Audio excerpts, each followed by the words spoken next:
Good morning, everyone. I think it's still morning. I'm going to say a couple of things before we jump into the material. First, to thank the organizers of ITEN Wire for putting on this event. I think it's obvious to everyone here the energy and the enthusiasm in the Pensacola area around cybersecurity and information technology is very noticeable.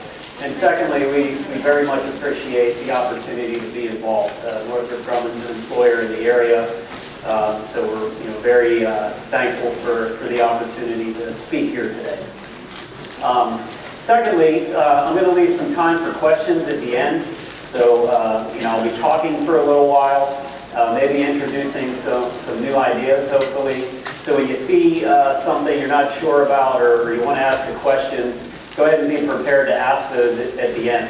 That way we don't have that awkward silence when I ask for questions. Force me to talk for another hour or two. So you see from the title here, I'm going to be talking about cyber resilience, and much like other terms in our business, like cybersecurity and cyber resilience, those terms have come to mean everything and nothing at the same time. They tend to be overused. They tend to encompass the protection of systems, but many other things. What I'm going to do is talk about cyber resilience from the perspective of controlling the cyber domain. And I'm going to start that conversation with a view of what it takes to control the physical domain. And then I'm going to relate that back to cyber. So I think most folks would agree that when we choose to, we can control the physical domain. And these pictures here create some images that help illustrate that. So in the air domain, you might get the image of the F-35, the most sophisticated fighter aircraft ever made. When we choose to deploy assets like that, we can control any airspace that we choose. When the sea domain comes up, you might get the picture of something like a nuclear submarine. Again, a very sophisticated platform. We're able to operate that platform anywhere around the world and take control of the sea domain anytime we choose. In the land domain, you might get the image of soldiers on the ground, laser targeting devices, calling in precision strikes from drones, taking control of various parts of the land domain when we choose. Space, it's the same thing. We have so many sophisticated satellites and ground stations that we can communicate and operate through space in much the same way we do the air, land, and sea domains. And so these platforms, they're very significant, they're very expensive, they're very technologically sophisticated, and they show a commitment to fighting and winning in those domains. But there's something common about the approach, and that is speed, stealth, and precision. What allows us to control those domains, and what these platforms represent, is the ability to move faster than the adversary. We can move in ways that are very hard to detect, or if they do detect something, that information isn't very useful for long. And we are able to deliver effects or achieve outcomes in very precise ways, whether that's a target or an information gathering operation. We can operate in those domains in very precise ways. And so those are common elements that enable us to control these physical domains. Now the question is, who controls the cyber domain at the moment? And I think all you need to do is look at a few statistics and open the headlines just about every week, and you can see that we don't control the cyber domain at the moment. And why is that? Well, let's look at some of the things that are in the different playbooks. Let's look at the adversary's playbook, and then let's look at our playbook and see what's going on here. In the adversary's playbook, they have certain tools.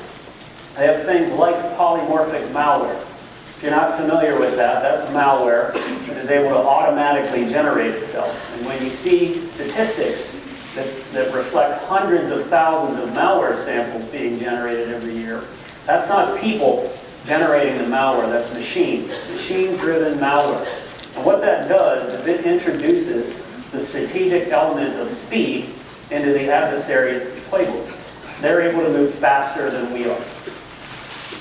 Another thing in the adversary's playbook are things like fast flux domains. So that's the idea where hot points and command and control nodes that are used to deliver malware or conduct reconnaissance are configured, used for mere minutes, and then those hot points and nodes disappear.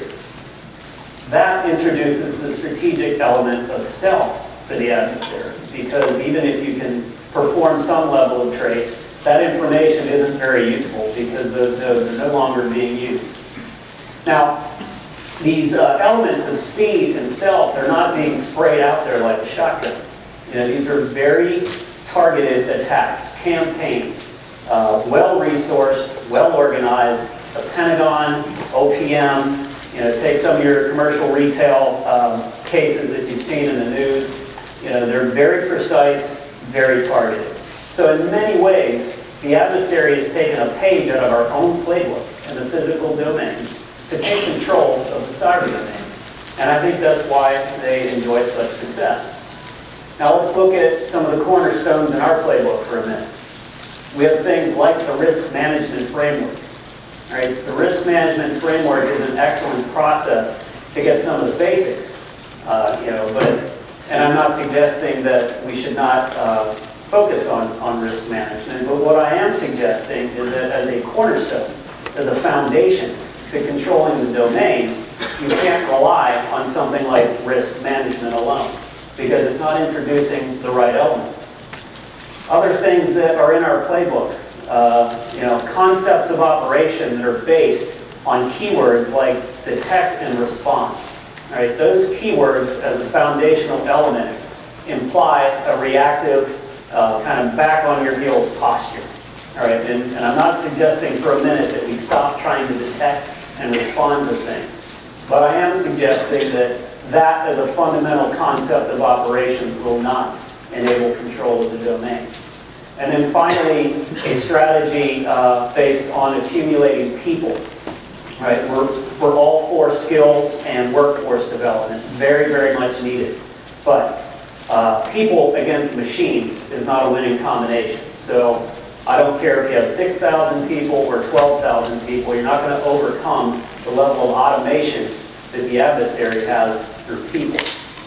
On top of that, we have systems, networks, ground stations, clouds, software applications that are generally static. They're configured once.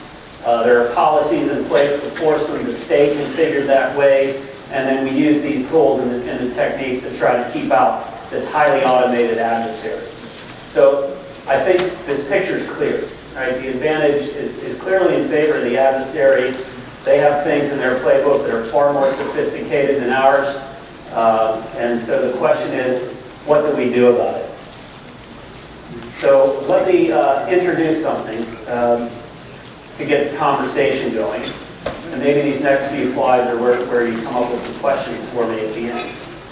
So one idea that we've been thinking about to move past risk management into something more proactive is what we call continuous trust restoration. And the idea behind that is to introduce these elements of speed and stealth and start to develop some other cornerstones to control the cyber domain. So in the as-is model, as I just explained, we're managing risk, we're detecting and responding, and that results in an adversary that can conduct reconnaissance, access your system, implant some malware, and exploit your system, and usually sit there doing that for as many as 250 days. So the automation and our inability to respond, gives them complete freedom of movement. Now, if we introduce this idea of continuous trust restoration, what we want to be doing is breaking that kill chain very proactively and in advance of them getting to the final stages of the kill chain. So you see up here in this little 4-circle diagram here, different types of keywords emerge.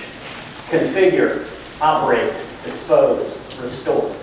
Right? I don't need to detect something to restore my system to a known state of trust. I don't have to wait. I don't have to sit in a static configuration while the adversary dwells for 250 days. So you see this concept of breaking the chain. So if he's conducting reconnaissance, he's mapping your system, there's no reason for that information to be useful to him for more than a day.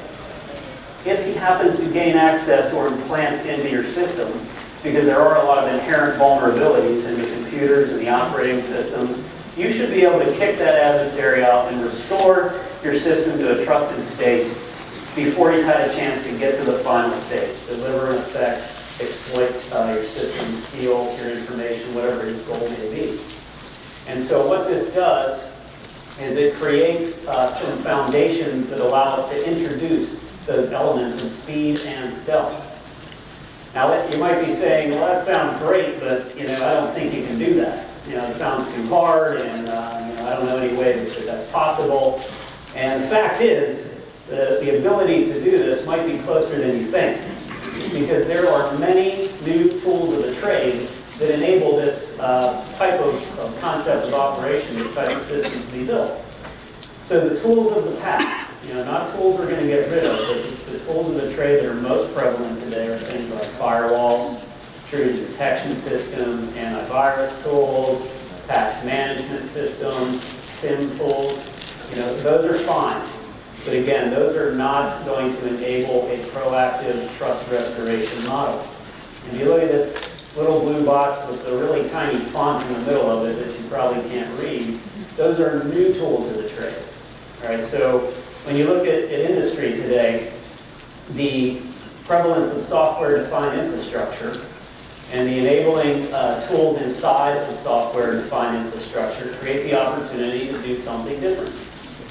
Within that, there are hardware roots of trust. There are tools that enable micro-segmentation of applications, of software, of people, of operating systems. Many of those tools automatically configure encryption, multiple layers of encryption into privacy zones controlled by identity.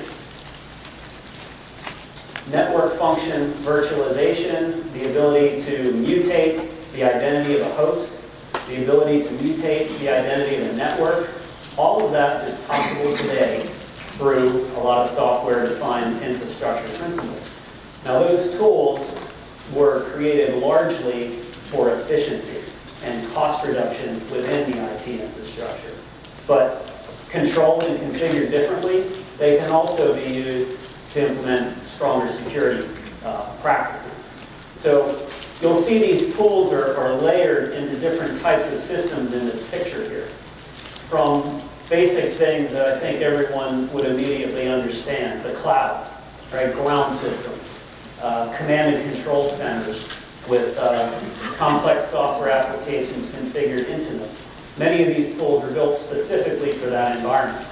The network, the communications, the interconnecting framework of the endpoints into that cloud, again, already enabled for automatic reconfiguration, software-defined command and control. And then the computing platforms out at what I'm just calling here diverse endpoints. You might be surprised to see me lump a mobile phone into the same box with an unmanned aircraft. But actually, they're not that different. Many of the computing systems that get put onto these platforms are very similar. And so some of the tools that are emerging into these endpoints can also be used on military weapon systems, on unmanned aircraft.